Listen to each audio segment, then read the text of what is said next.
Hello everyone. I don't know if this will be news to some of you, but Hollywood hates Donald Trump.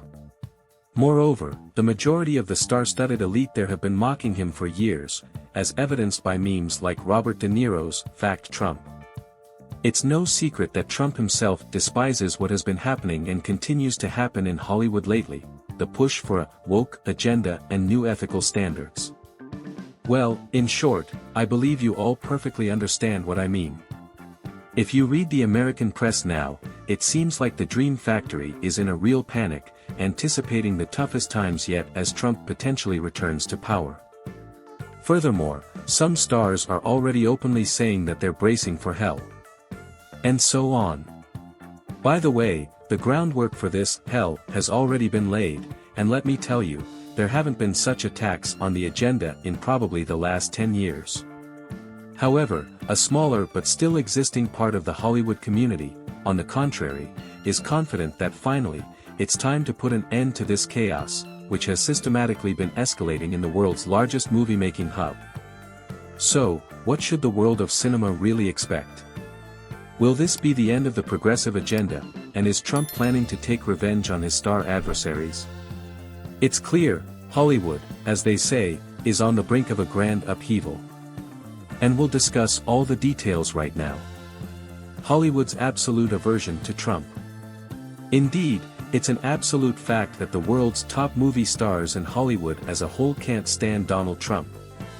Generally, the Hollywood Hills have traditionally supported Democrats, as a left liberal force, and haven't been particularly fond of Republicans. But when it comes to Trump personally, it's an entirely different level, pure, refined hatred and contempt. Again, there are countless examples, comparing Donald Trump to a piece of shit by Robert De Niro, stories calling him a maniac, xenophobe, fascist by George Clooney, labeling him as red-haired Hitler by Donna Chittle, or saying that Trump's presidency will mean the end of Jennifer Lawrence's world. And that's just a small part of all the loud epithets from equally loud names who have done everything possible to keep Democrats and, as a consequence, the existing course, including in the film industry, intact. The impact of Trump's potential return. But, as we now know, it wasn't meant to be, and after the initial shock of the election results has passed, if you read the American press now, it seems that some kind of cocktail of fear and uncertainty is brewing over the Hollywood Hills.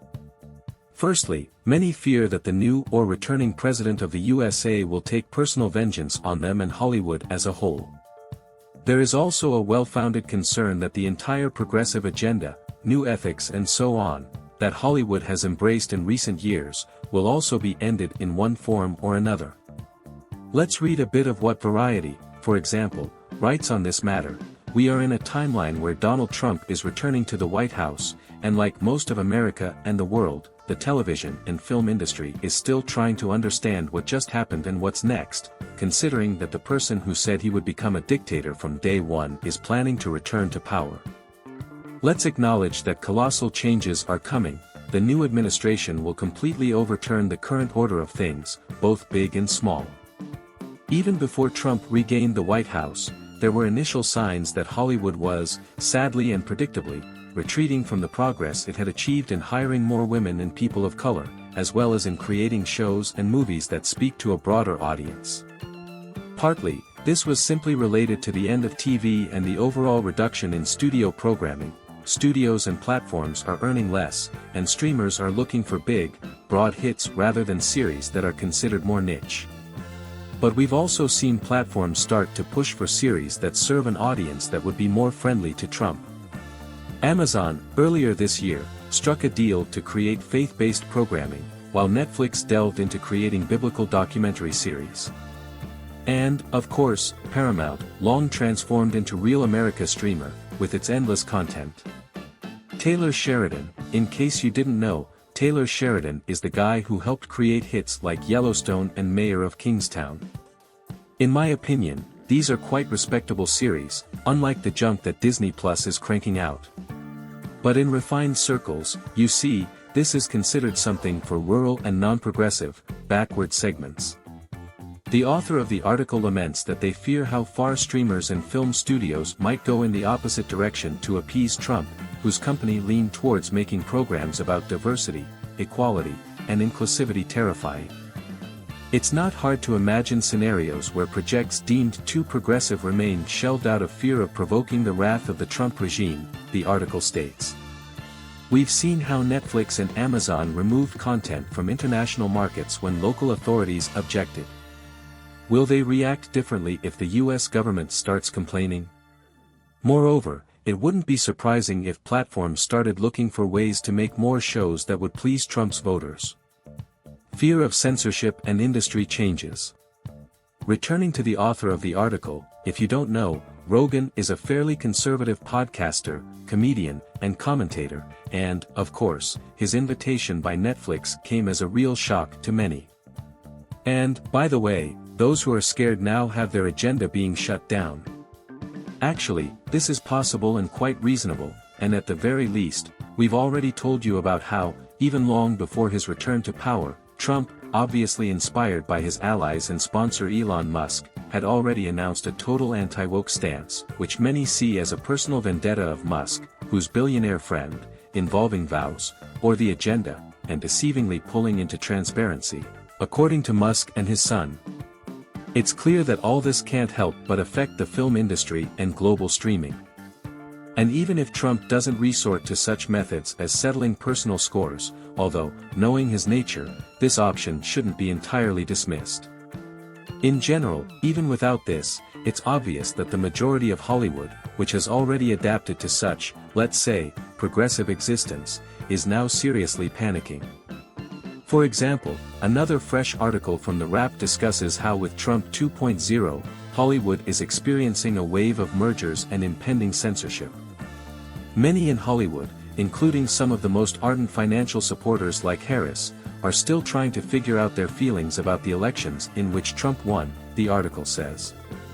His re-election happened at a difficult moment for Hollywood, when traditional studios are sharply tightening their belts, focusing on new projects, sending shoots abroad in search of better financial incentives, and beginning to experiment with the use of artificial intelligence, industry analysts and leaders told the publication. They also stated that Trump's return to the White House would mean easing restrictions on mergers, which could trigger a wave of new giants like Warner Bros. Discovery or even larger ones.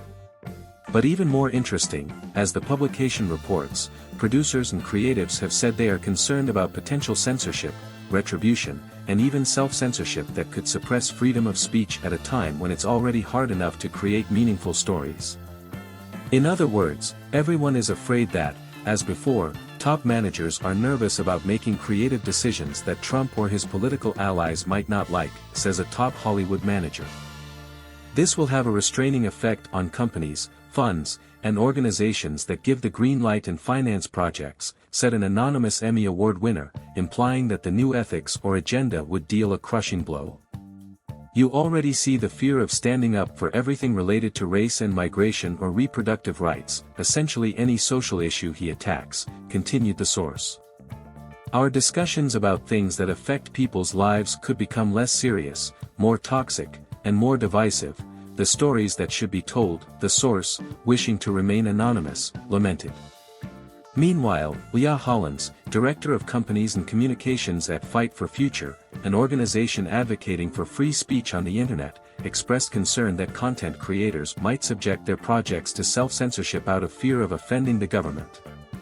The greatest concern is the intimidation of authors and journalists, as well as everyone involved in creating media or narratives that might contradict the preferences of the new administration, says Hollins. Because Trump's campaign clearly expresses an interest in targeting enemies or new threats or creating material consequences for people who resist their policies, she adds. According to The Wrap, many Hollywood stars who, in fact, now wish to remain anonymous likely do so out of fear of personal vendettas. And so on. In reality, there's still a lot more interesting stuff. To summarize, of course, supporters of the already established new trends in Hollywood and streaming are very, very nervous, although there are, by the way, some who say that finally, something might start changing for the better. Such voices in Hollywood are not many, but they do exist. Perhaps we'll talk about that in the next video, if, of course, you're interested in this topic and its continuation. If so, be sure to write about it in the comments. And most importantly, actively give thumbs up so we understand your interest. As soon as we get more than 10,000 likes, we'll release the second part. And for today, that's all. Thanks to everyone who watched until the end,